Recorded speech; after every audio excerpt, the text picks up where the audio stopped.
tercera clase, ¿no? Segundo o tercera clase de extensión rural.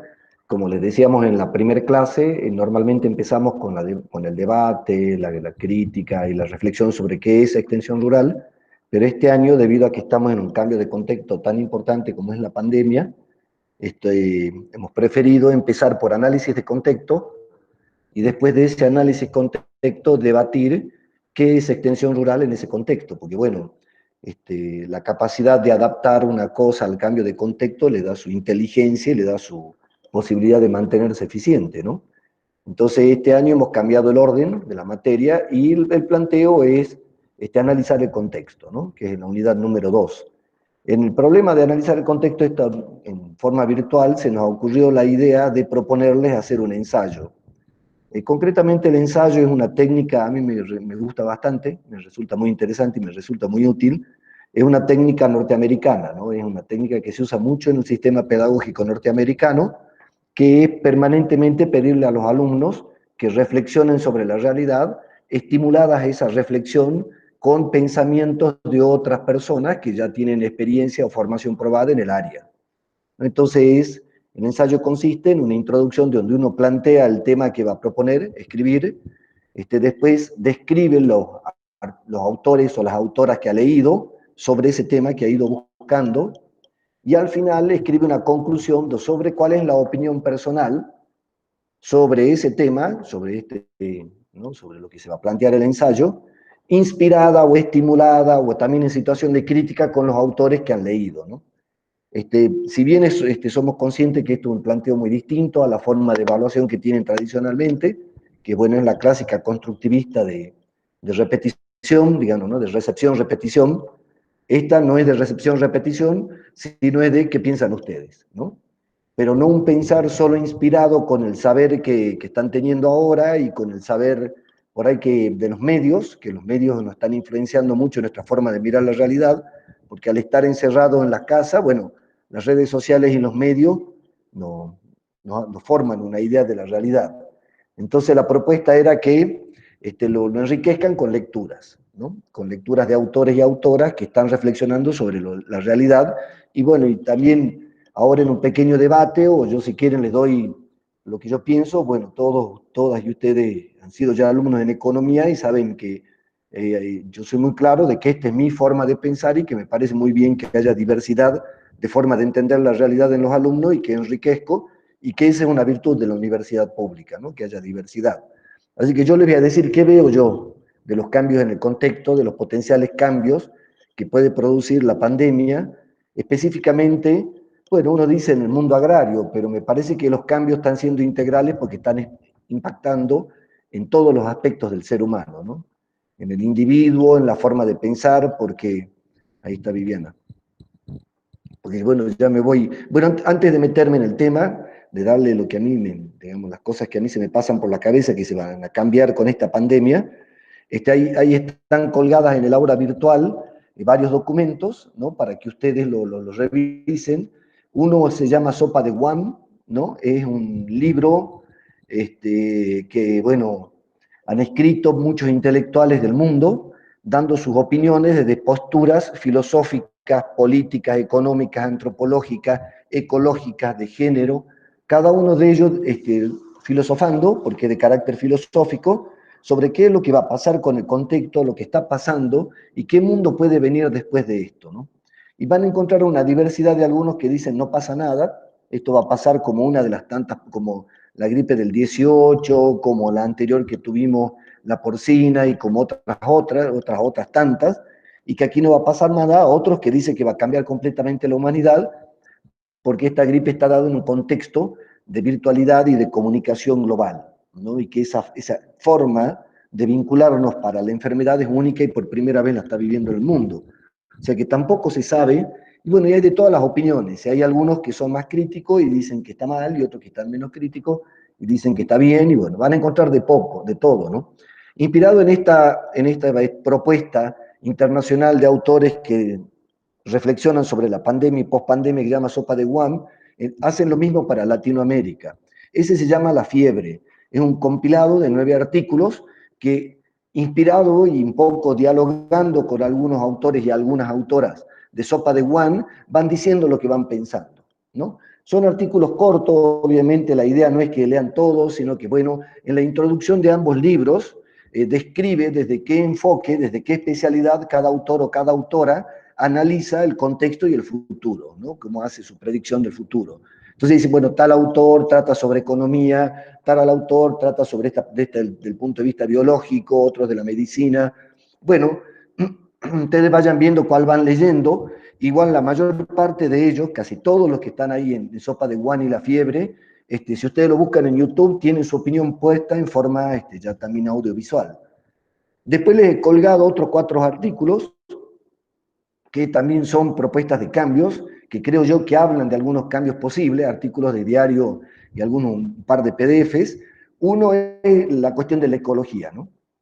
Cómo la agricultura ecológica o agroecológica o sustentable o regenerativa o una forma de producir que se entiende con distintas formas de hacerlo respecto a la pandemia, cuánto puede impactar los principios que se venían incubando en la agricultura ecológica, agroecológica, en la producción sustentable, si eso va a crecer, va a decrecer, vamos a ir a un eficientismo. Entonces ahí hay un artículo de la DW, es cortito, la DW es la televisora del Estado alemán para Latinoamérica, en español, es muy interesante. Después les he colgado un artículo de La Nación, ¿no? Un artículo de diario de Bill Gates, que, bueno, es muy interesante porque apuesta a la comida, ¿no? Bill Gates apuesta a la comida. ¿Y por qué lo he puesto a Bill Gates? Porque, bueno, una de las cosas que uno de los economistas lo opina muy bien en Sopa de One, es que estamos tal vez presenciando un cambio de la estructura de poder de multimillonarios en el mundo. Tal vez el último impacto que hemos tenido, donde se ha construido un grupo de élite mundial, de empresas muy grandes, que bueno, no son tan estables, han ido evolucionando, pero la estructura inicial, los cimientos básicos del sistema de riqueza que había ahora, se construye después de la Segunda Guerra Mundial, con la irrupción de China en el 2000, que tiene como una historia propia, pero Europa y Estados Unidos se construyen con esa época, y los ricos de esas épocas eran básicamente los que transformaban la realidad material, hacían armas, hacían autos, transformaban las cosas o manejaban el dinero, ¿no?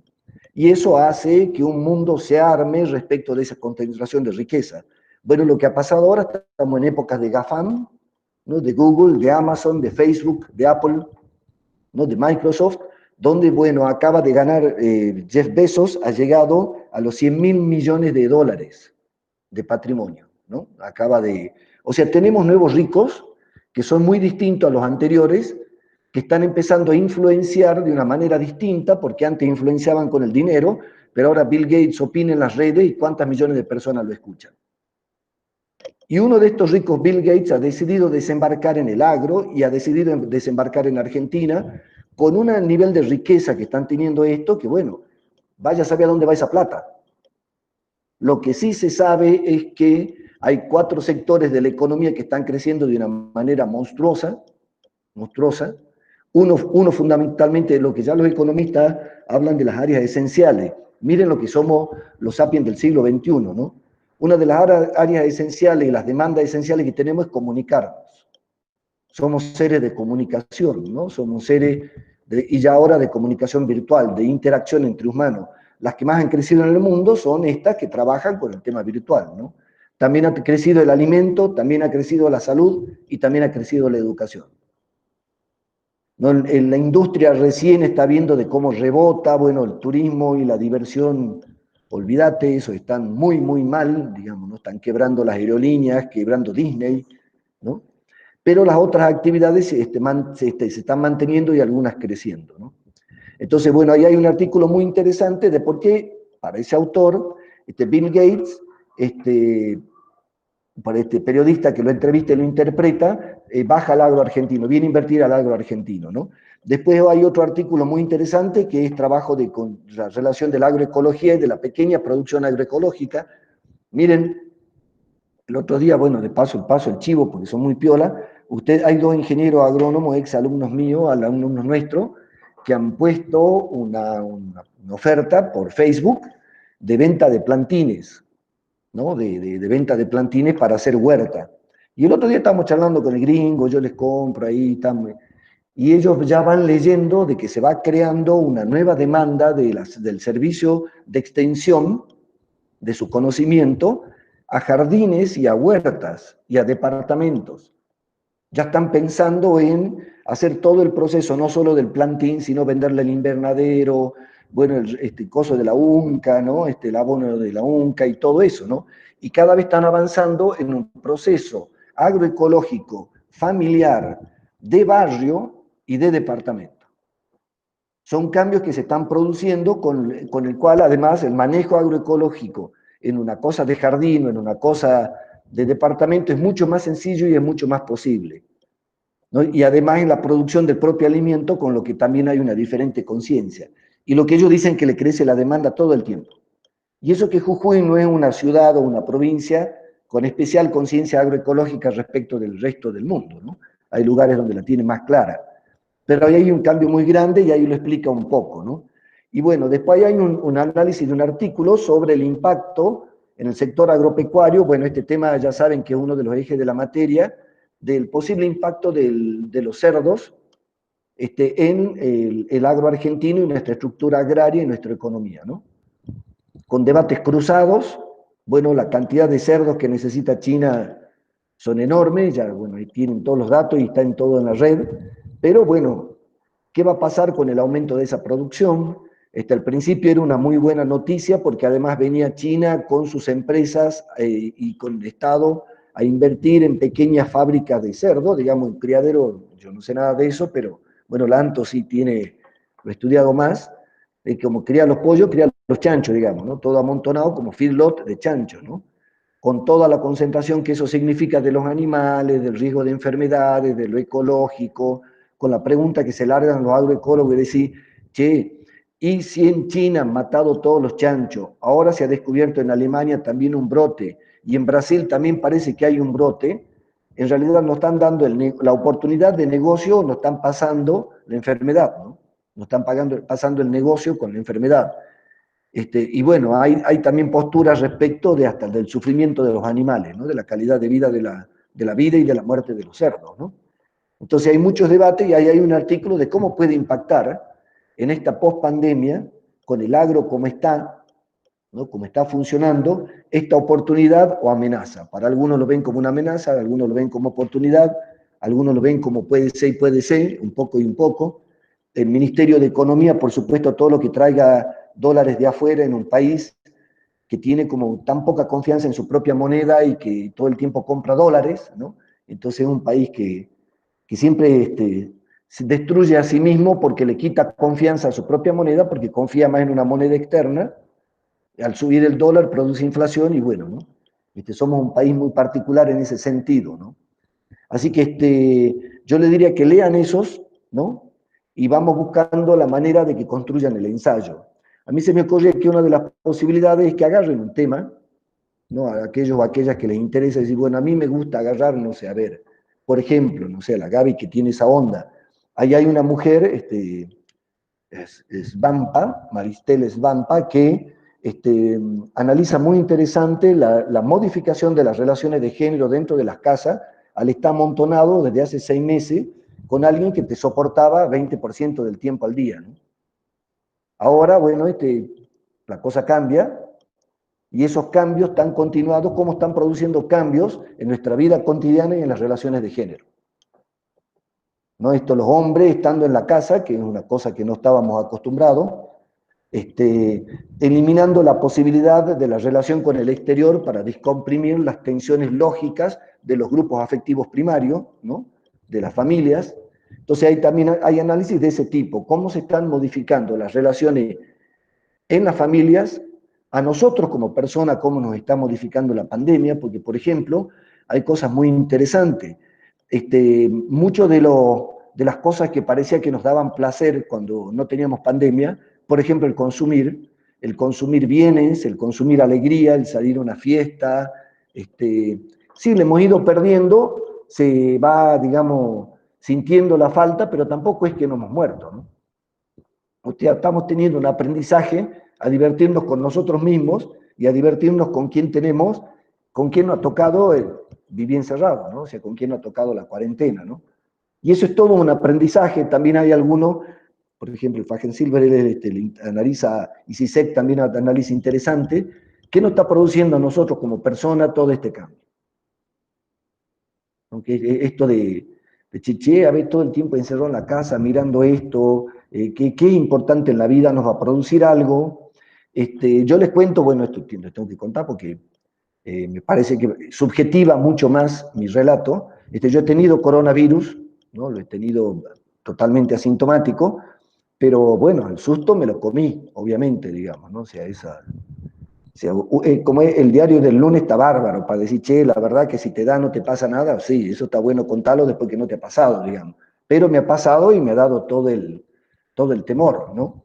Y irremediablemente, fíjense que soy una persona académica, con mucho ejercicio de la razón académica occidental, siempre he tenido un lado más metafísico que creo que me ha salvado un poco. Cuando me venía el temor a la muerte, ¿no? El ataque de pánico, cuando me daba miedo morirme, pues me daba miedo que me entuben, en realidad me daba mucho más susto que me metan un caño, no sé, tengo una imagen muy cruenta de todos los tratamientos, ¿no? Y de ese tratamiento, ¿no?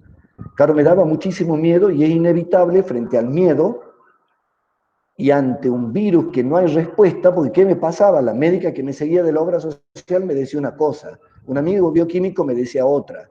Tengo un amigo médico de Córdoba y otro amigo médico de Buenos Aires que me dicen que esto es todo un cuento y que mata menos que la gripe. Ya conozco 4 muertos del coronavirus. Yo agarré y decía,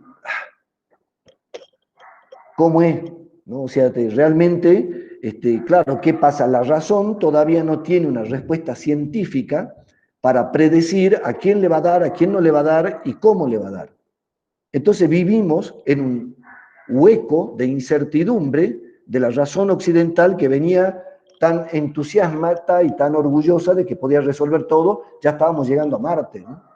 Ya hemos llegado al lado oscuro de la Luna. ¿Viste? Decir, bueno, ¿sabes qué? Con la razón curamos con rayos láser, manejamos la energía atómica.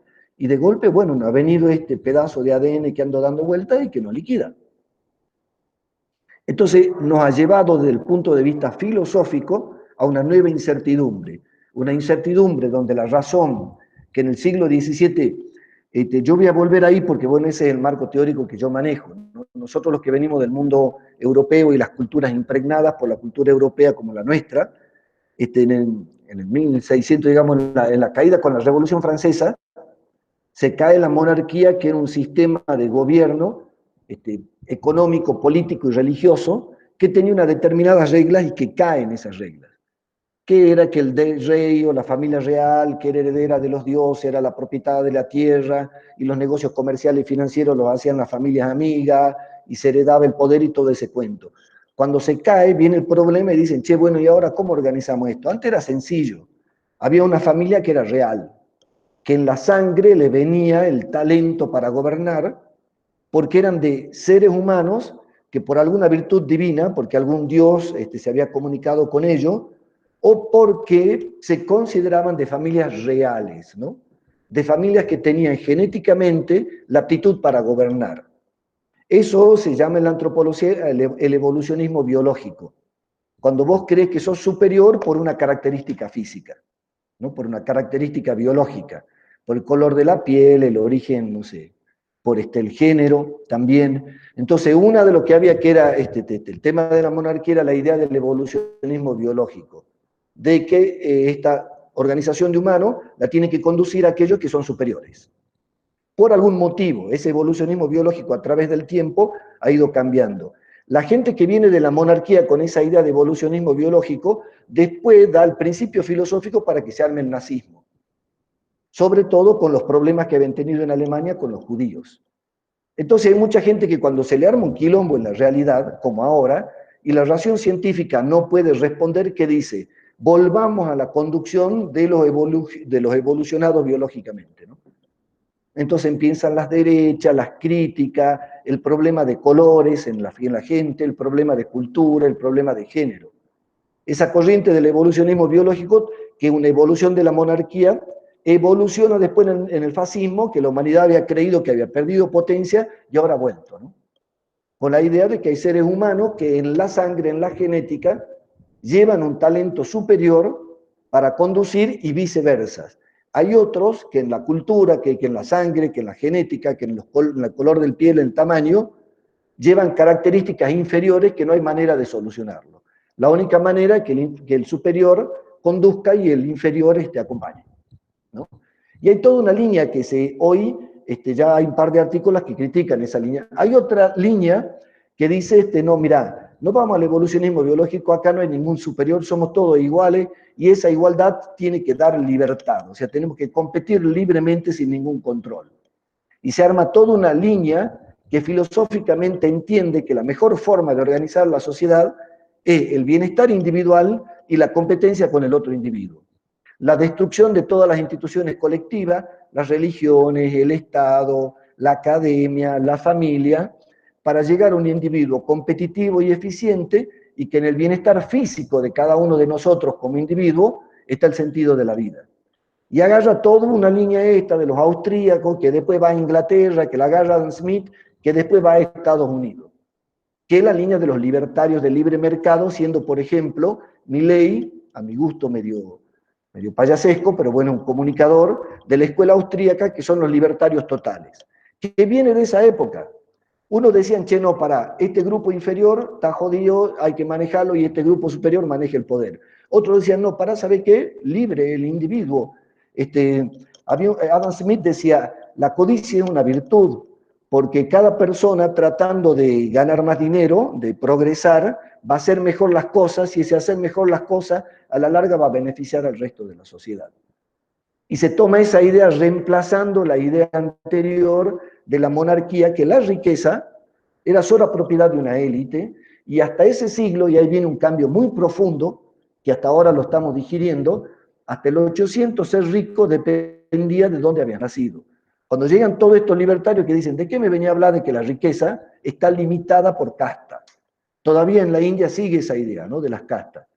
Y viene una fuerte corriente filosófica que dice, no, papá, acá plata puede hacer cualquiera, no solo el rey y las familias del rey y los sacerdotes y los soldados. Acá un artesano, un buen comerciante, un prestamista puede hacer plata.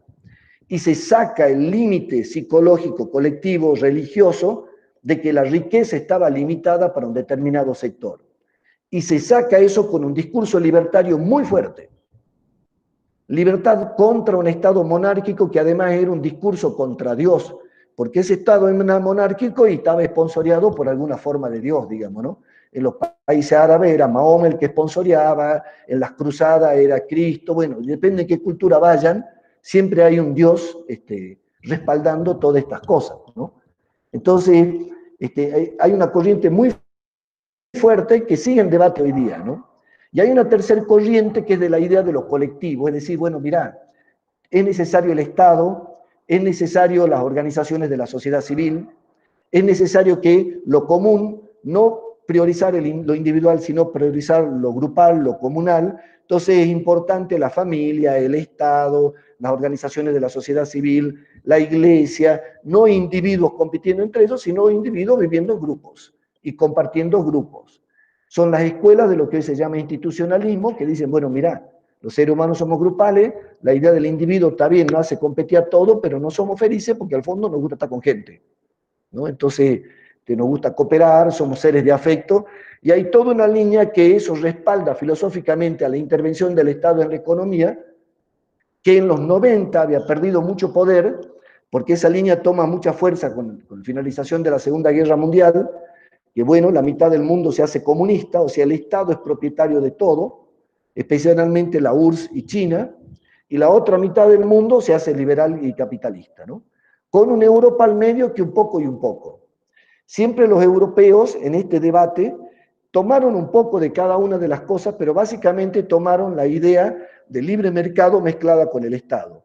El continente donde más experiencia hay de Estado y mercado mezclados, ¿no? Cuando interviene el Estado, cuando dejan libre empresa, hasta dónde llegan, tiene una relación muy saludable entre estas dos instituciones, ¿no?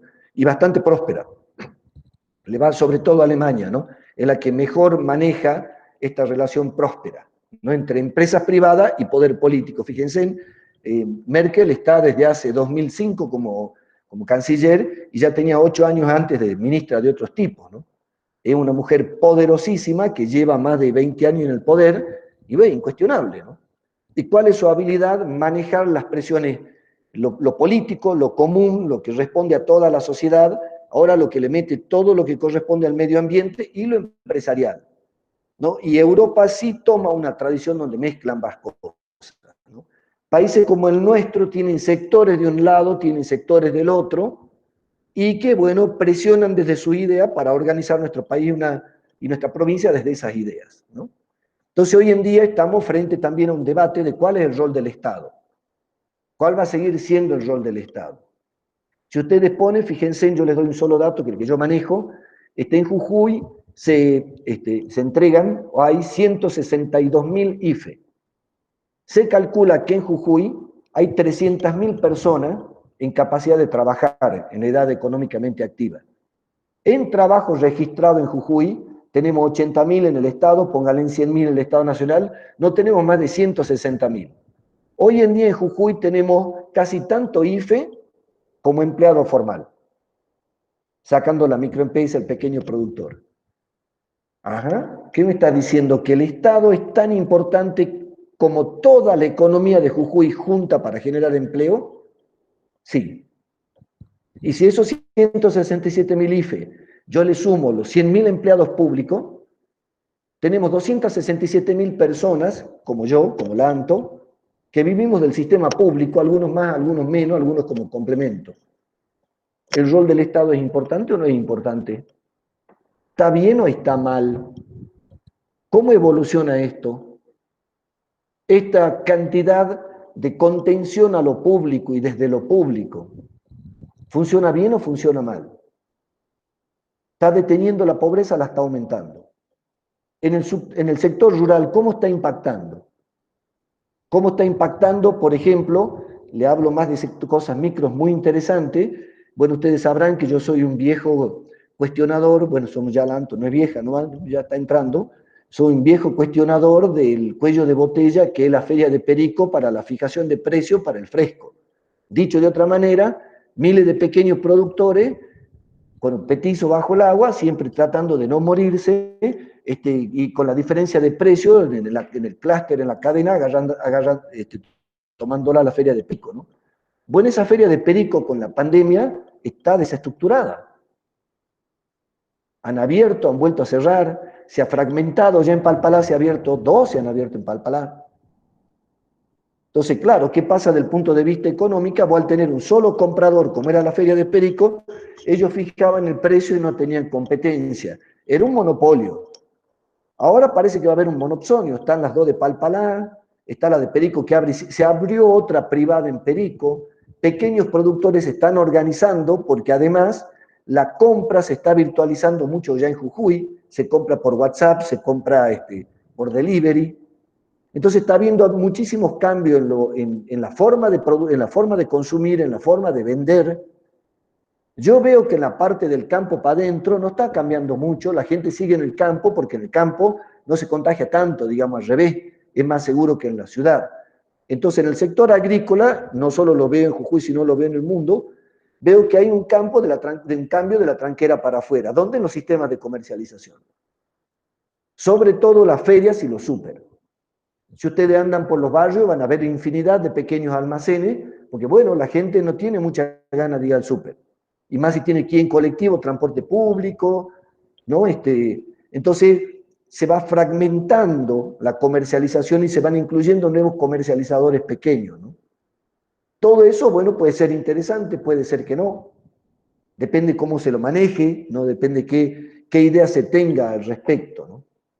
Entonces, a mí me parece que, a mí personalmente, les vuelvo a repetir, tal vez esté bastante impactado porque a mí me ha dado COVID, que esta pandemia nos está dando la oportunidad para producir muchos cambios a nivel personal, muchos cambios a nivel familiar, nos está invitando a cambiar muchas cosas y a producir cambios también en relación con todas las demás cosas, ¿no? La forma de consumir, la cantidad de consumir, la forma de votar, la forma de entender al otro, la forma de entender la muerte, ¿viste? Yo no sé ustedes, pero como les digo, yo ya tengo 3 conocidos, uno de ellos bien se pasa también con esto del coronavirus, que claro, mientras que lo ve la tele y lo ve lejano y no conoce a nadie, es realmente un dato. Ahora cuando ya no va a ver más a esa persona y decir, wow, no era joda. ¿No? A mí me gusta, hay un autor que habla mucho de eso, es que en este siglo XXI hemos ido virtualizando la realidad. ¿Y cuál es la característica de la realidad virtual? No es verdad. O sea, los chicos juegan a juegos en que se mata gente y la gente no es verdad que se mata, es juego. Entonces nuestro cerebro, que no tiene mucho talento en distinguir la realidad virtual de la realidad material, tiende a creer que todo lo virtual es real, ¿no? Es irreal. Entonces a mí me parece que nosotros tenemos este cerebro de que vemos la tele como quien ve un juego y como al fondo sabe es un juego y no se está muriendo gente, ¿no? Hasta que te, bueno, hasta que te toca de cerca. Y ahí deja de ser un juego y empieza a decir, wow, esto se ha complicado, esto no es tan, no es tan fácil como decían, ¿no? Porque bueno, hay mucha gente que opina que esto no es complicado, ¿no? Entonces, bueno, eso más o menos es mi idea. Obviamente yo soy de las personas enamoradas de la idea, a ver, primero yo le digo del punto de vista de la explicación a lo que no puedo explicar, ¿no? A mi acumulación de académica, yo creo que los seres humanos somos parte de la vida y la vida es una energía compleja, universal, que tiene muchas formas de expresiones y nosotros somos una de esas formas de expresión. Que tenemos el talento de hablar, conocernos, tomar conciencia de nosotros mismos, saber que estamos acá y todas esas cosas, ¿no? Y creo que nosotros pertenecemos a una energía que nos cuida. Yo no soy de la idea de seres superiores o de cosas más amplias, malas, digamos, ¿no? Castigadoras, ni... No me pegó el relato judeo-cristiano, ¿no? Si me pegó ya lo cuestioné con lectura, ¿no? Yo creo eso y yo creo que a nivel personal estamos reevaluando la importancia del amor, ¿no? Del afecto, de quién tenés al lado, de quién te quiere, de lo que es quererse, de lo que es cuidarse, de lo que es importante, de lo que no es importante, de las propias limitaciones, de las propias utilidades para las relaciones. Y creo que a nivel mercado, como les digo, están habiendo cambios, como les decía recién, profundísimos. No sabemos, hay gente que ya se están escribiendo libros, que se está rearmando una cúpula de poder mundial con estos GAFAM y con los otros del otro lado, con los asiáticos, ¿no? Con Alibaba y con TikTok, ¿no? Si ustedes ponen nuevos ricos en China, la riqueza de China generada en el mundo digital, en el mundo de las comunicaciones, del hardware, del software, todo eso explotado, y son unos nuevos multimillonarios del mundo, bastante jóvenes todo, que no sabemos muy bien para dónde va a ir la cosa, ¿no? Además de eso, esto que les decía del IFE y del ATP, ¿no? Del pago del salario mínimo a los empleados en blanco, eso de dónde está saliendo la plata. Y bueno, los países están emitiendo, Argentina está emitiendo dinero como pues, nunca en su historia, en estos meses que vamos de emisión, que son ya casi 8 o 9 meses, yo calculo, no me acuerdo exactamente el dato, pero era como en los últimos 20 años, en teoría en un país se puede emitir dinero cuando hay más riqueza, ¿no? Cuando hay más promesa de riqueza, ¿no? Es como vos tenés una torta de dinero y una torta de producción. La cantidad de dinero tiene que estar relacionada con tu riqueza. Si crece la cantidad de dinero y no tu riqueza, tu dinero vale menos, ¿no? Porque tenés más dinero que capacidad de riqueza. Y se decía que eso hay teoría de que produce inflación. Bueno, los estados han hecho, el término técnico es quantitative easing, o sea, es una emisión sin respaldo. Bueno, lo que han emitido los estados es una cosa monstruosa, lo que se habla de trillones de dólares, monstruosa. El nivel de salvataje de Europa y Estados Unidos a sus empresas, a su gente, el nivel de subsidio es, pero, trillones de dólares. Y todo que olor a tinta, ¿no? Ustedes vayan al cajero, saquen los billetes de 100, de 500 y realmente tienen olor a tinta, ¿no? Tan recién salido de la impresora, ¿no? Bueno, el mundo entero está igual. Hay países que además ya tienen la experiencia porque los europeos después de la Segunda Guerra Mundial salen de su crisis y Estados Unidos también, con la plata que le da a los europeos, haciendo esto, ¿no? Emitiendo monedas sin que haya más riqueza de respaldo. ¿Con qué? Con la promesa que después se va a reactivar la economía y esa moneda se va a reabsorber o se va a ordenar, ¿no? Bueno, nunca en la historia del capitalismo los estados han emitido tanta plata, jamás. Leí el otro día que Estados Unidos en 6 meses ha emitido más que desde el año 50. Europa, nosotros. Bueno, ¿dónde termina todo eso? Porque acá hay un fenómeno doble y complejo. Por un lado, los estados que emiten esa cantidad, con eso pagan los IFE. Esto que decía, hay 160.000 IFE en la provincia y 160.000 empleo público. Y bueno, ¿de qué estamos viendo los jujeños? Del Estado. Porque además eso chorrea, ¿no? Impacta, se multiplica cada sueldo público, se multiplica en el resto de la economía, ¿no? ¿De dónde sale? Maquinita. ¿Qué ha pasado también con toda la gente que tiene la plata para vivir cotidiano y que tiene ahorro, que le sobra un poquito? Usualmente compraba cosas, ropa, mejorabas tu aspecto personal, tu entorno, tu casa, tu auto, diversión. Bueno, todas esas cosas no se están haciendo y se está produciendo ahorro. Entonces la gente ha retirado su plata de la calle. Entonces hay mucha plata que ha metido el Estado y mucha plata retirada. Mucha puesta en dólares, en este goteo del dólar negro, del $200, hay una gran, ¿no? La gente guarda sus dólares. Ahora, claro, la pregunta que no hacemos muchos economistas, ¿qué va a pasar cuando toda esa plata salga a la calle, ¿no? Andarán volando billetes por la calle, porque es la cantidad que han emitido todos los estados, ¿no? Esto le han metido China, Rusia, Europa. Acá no hay estado que no haya hecho uso del derecho del Estado de emitir moneda, ¿no?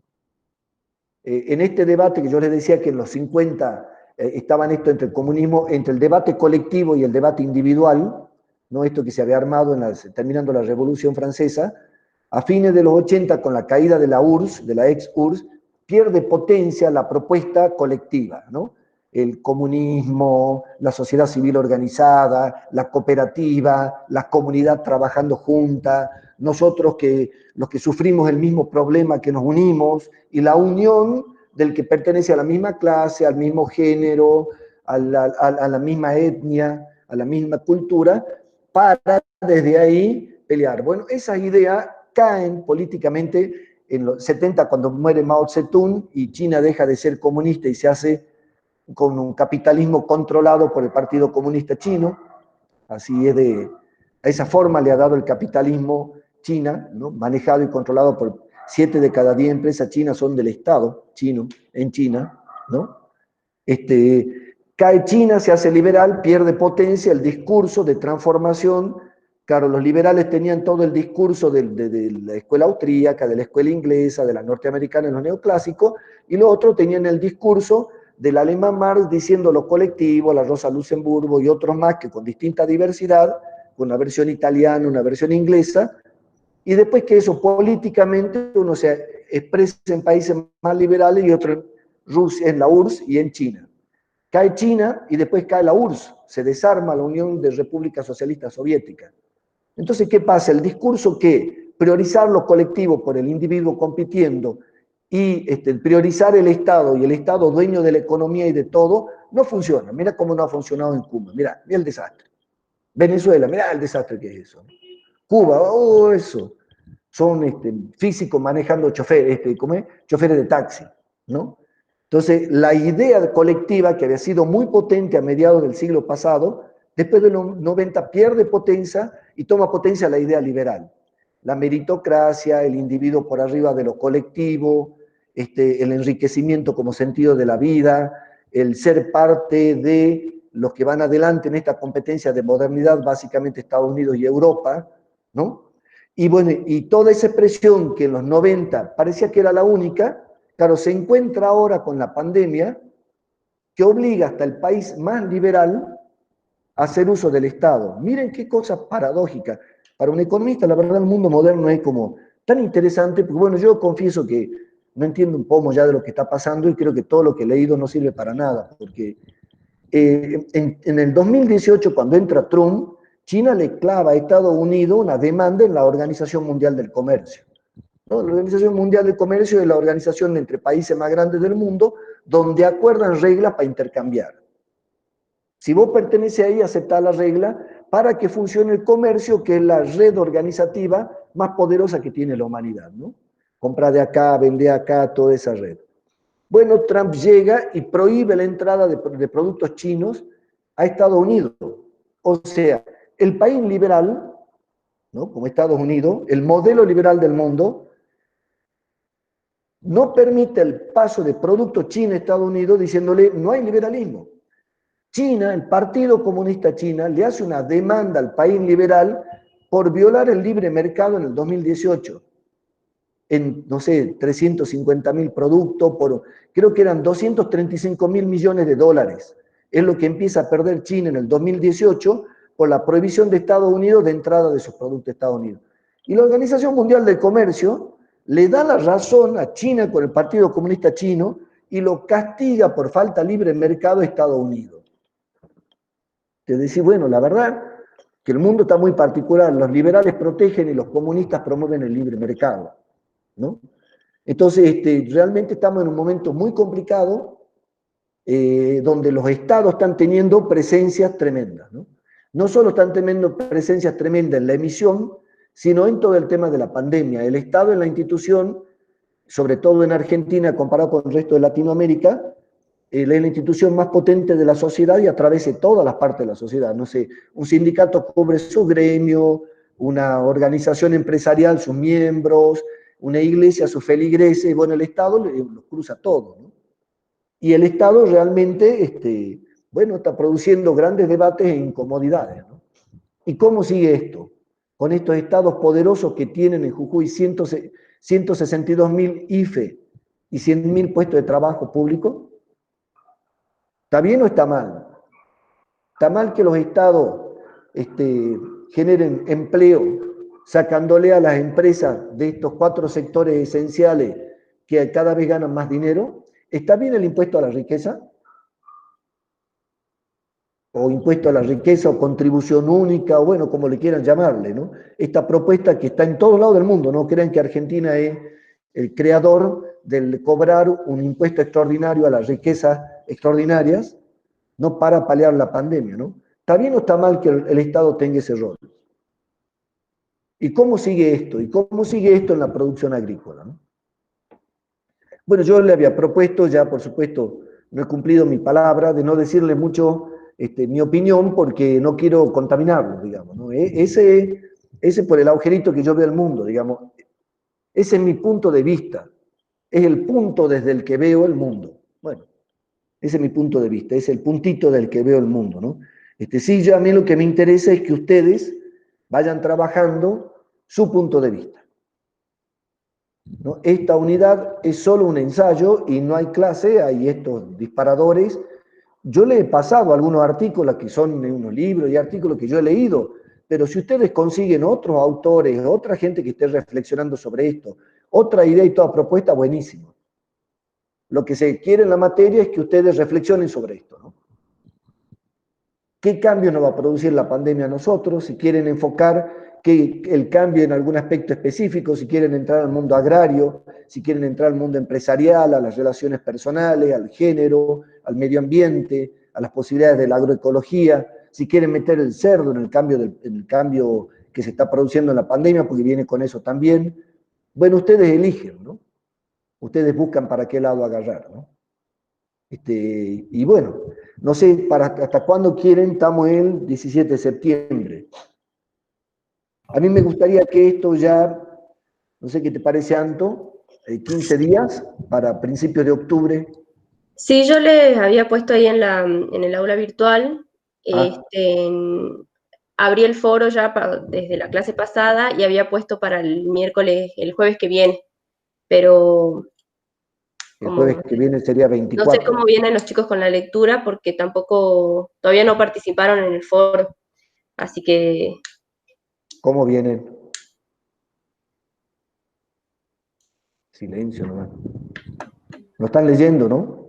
Profe, yo leí algunas cosas nada más por Ya ahora. leí no, algo Me así. falta leer los libros, Bueno, Yo pónganse empecé a a leer, leer. pero quedó ahí, digamos. porque estábamos con otros temitas de las otras materias.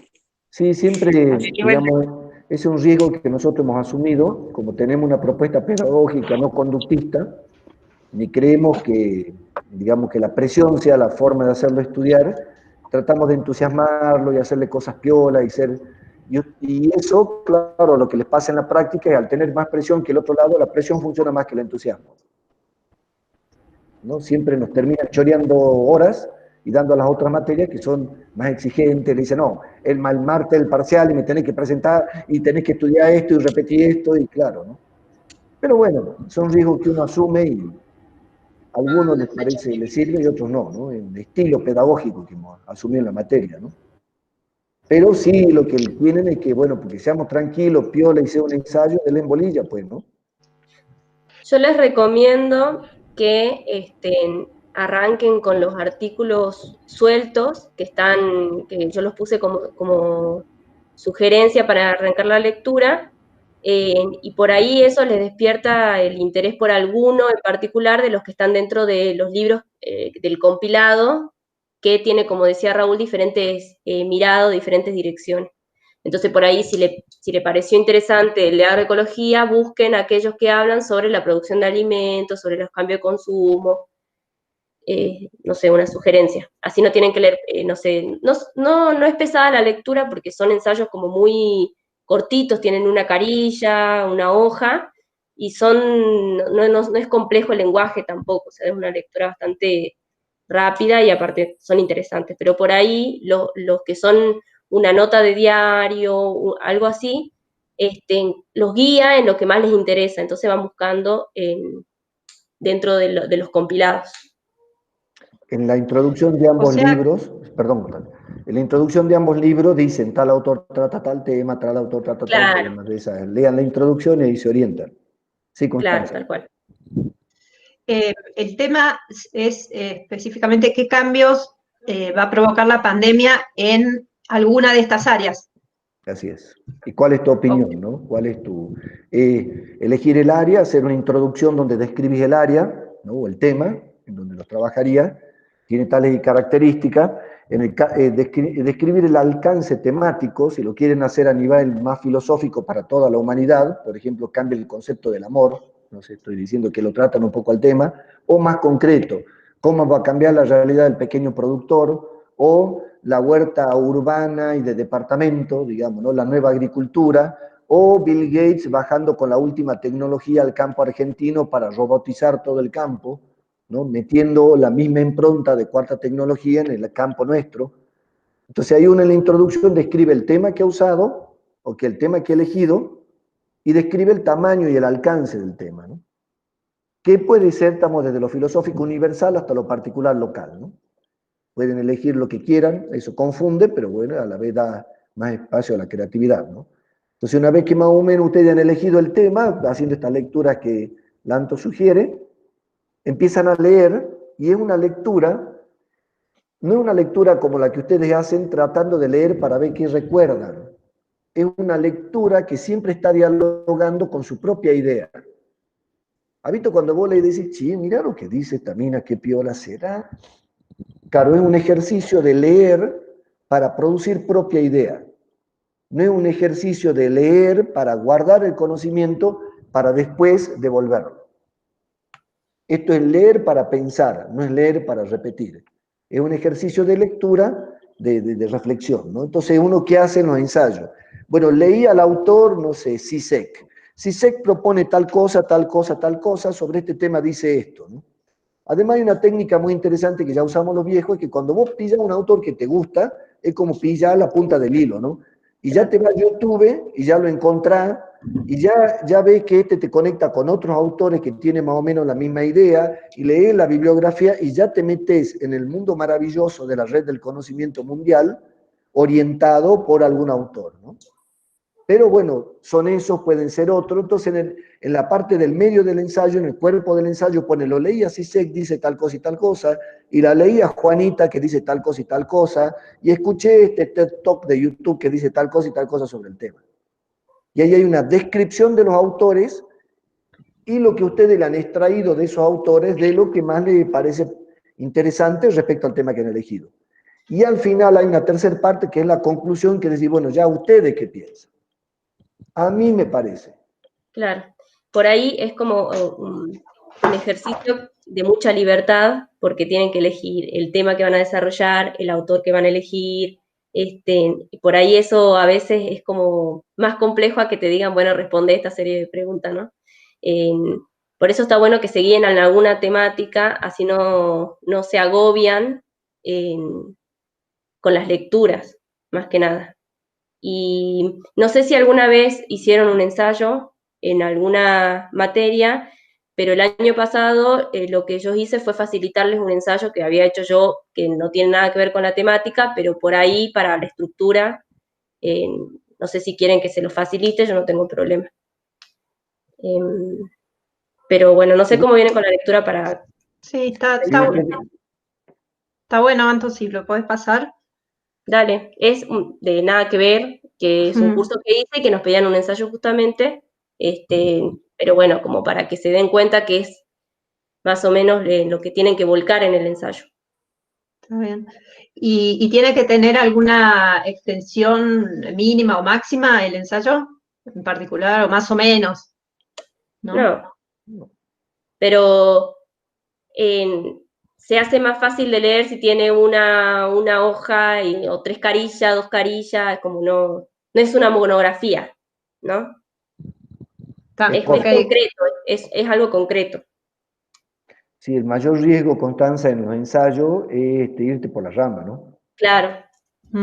Hay que mantenerse enfocados. Si van a elegir tal tema, mantengan el foco, porque si uno se va por la rama, lo más rico del ensayo no son las ramas, la conclusión, es la opinión de ustedes. Entonces hay veces que irse por la rama les quita tiempo de reflexionar, ¿no? Sí. Otra cosa es que, como es un tema muy actual, van a encontrar mucha información si es que quieren, además, enriquecerlo con información de afuera. Entonces, bueno, eso también, a mi modo de ver, es más, le va a enriquecer, digamos, su trabajo, porque es un tema muy actual, entonces van a buscar, no sé, por ejemplo, yo el otro día puse CISEC y me salió al toque la nota que dio en página 12, ¿no? Y en esa nota como que te da una idea de lo que él viene elaborando y pensando en este tema. Y ahí podés, no sé, googlear otra parte y así. O sea, como que eso está bueno. Muchos de nosotros tenemos la gimnasia de construir la propia opinión teniendo dos voces en la cabeza, digamos, ¿no? La del autor y la propia, ¿no? Tenemos ahí un problema medio complicado de lo psicológico, pero aprendemos a hacer dialogar nuestra forma de pensar con lo que opina el autor, ¿no? Pero también muchos de nosotros, y yo también me incluyo, construimos nuestra propia opinión discutiendo o hablando con los demás. O sea, al uno elegir con quién hablar este tema, para explicarlo, lo ordena y lo arma, ¿no? El cerebro se adapta a la escucha para poder, y estructura toda esta confusión que son estas ideas nuevas, el relato para que el escucha lo pueda entender. Ese proceso de síntesis uno lo hace cuando se lo cuenta a alguien. Puede servir también que agarren a alguien con que ustedes se sientan que les gusta hablar de estas cosas, o que tengan confianza, ¿no? Y, che, ¿vos qué opinás? Vos sabés que yo lo he leído a tal sitio que dice tal cosa, ¿y vos qué opinás? Porque lo que yo pienso, cuando ustedes se presentan a la gente con la que ustedes tienen confianza y afecto, y le dicen a su cerebro, yo pienso, y del cerebro entra ordenado, y Tal empieza cual. uno, a ver, ¿cómo te explico? ¿No? ¿Viste esa palabrita que dice, para que estoy ordenando, procesando, ¿no? Ese ejercicio de proceso, tal vez ustedes no lo tengan como nosotros los viejos, muy hechos solitos con la computadora. Tal vez lo tengan, además son generaciones de otro tipo, con otra cabeza, dialogando con alguien. Dicho de otra manera, lean y cuéntenlo. Una oferta que hay es armar un foro. El sentido pedagógico del foro es ese, construyamos el conocimiento hablando con el otro virtualmente. Claro. Entonces, Pueden proponer un tema y que otros se enganchen en el tema, pueden proponer una duda, pueden proponer un material extra. Entonces esas son las opciones del foro, en donde capaz que hay uno de ustedes, dos de ustedes que eligieron el mismo tema, pero cada uno va a tener su mirada, o sea que no es que se van a copiar, eso también tiene el ensayo, ¿no? Que sí o sí van a tener que construirlo de manera personal. No pueden, claramente no va a haber una copia del otro, por más que agarren el mismo tema. Si les parece a ustedes, largamos un foro, ¿no? Antes de la entrega, o no sé, hoy estamos en jueves, podemos poner un día, donde, bueno, ¿en qué consiste el foro? Bueno, lo podemos hacer escrito, lo podemos hacer audiovisual, que es más divertido. Bueno, hacemos uno de esto y van hablando de cada uno. Che, yo ando pensando en tal tema, Porque claro, ¿qué le va a pasar al cerebro? Ya con la misma idea de que tienen que en el foro exponer el tema, el cerebro empieza a procesar y ordenar, ¿no? Empieza a seleccionar información, tira la que no sirve, y al contarle al resto de los alumnos que ¿qué es lo interesante del foro? Es lo que te dice lo otro, pues, porque así va adaptando y ordenando tu propio relato, ¿no? Tu propio discurso, y no lo haces solito, ¿no? Entonces, el foro, la idea es que uno que cuestione, pregunte, yo no entendí esto, la verdad que a mí me parece una tontera, che, qué bueno el tema, y no te pensaba en tal cosa, la verdad que no te entendí. Y uno va adaptando su propio discurso, ¿no?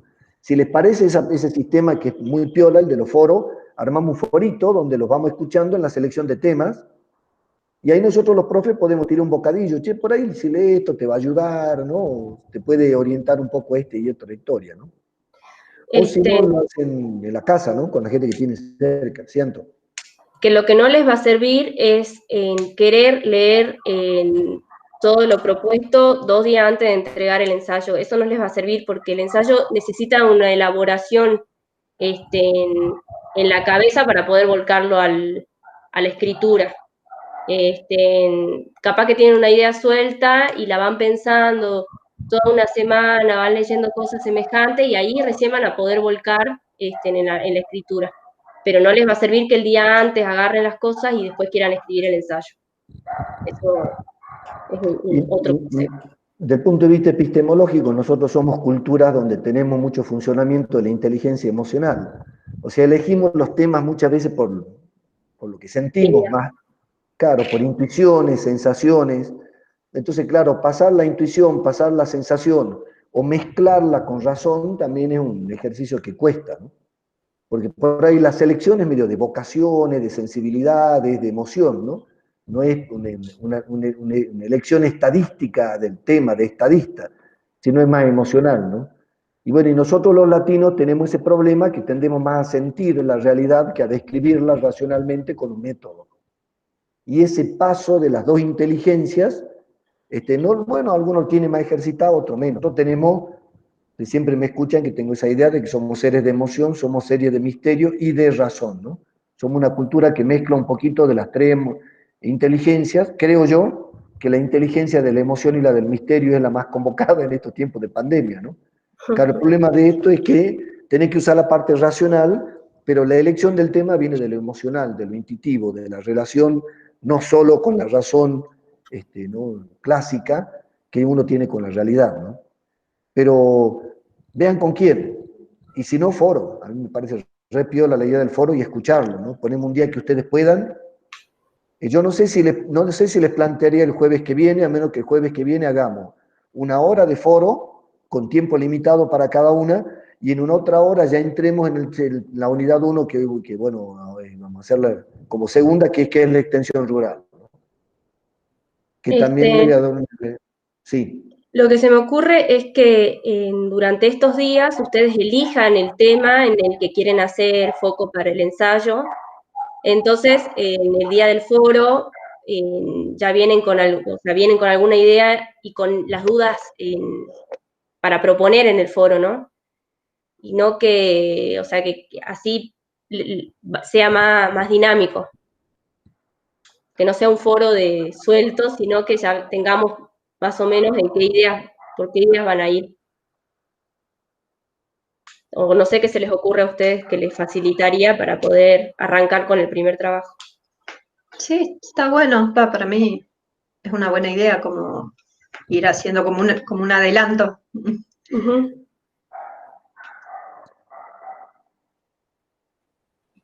Los demás.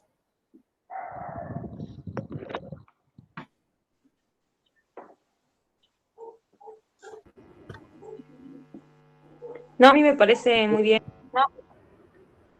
el foro o bien por el Meet, lo mismo, ¿no? Para charlar sobre que cada uno al tema que tiene y también vemos con quién nos compaginamos y ahí debatimos.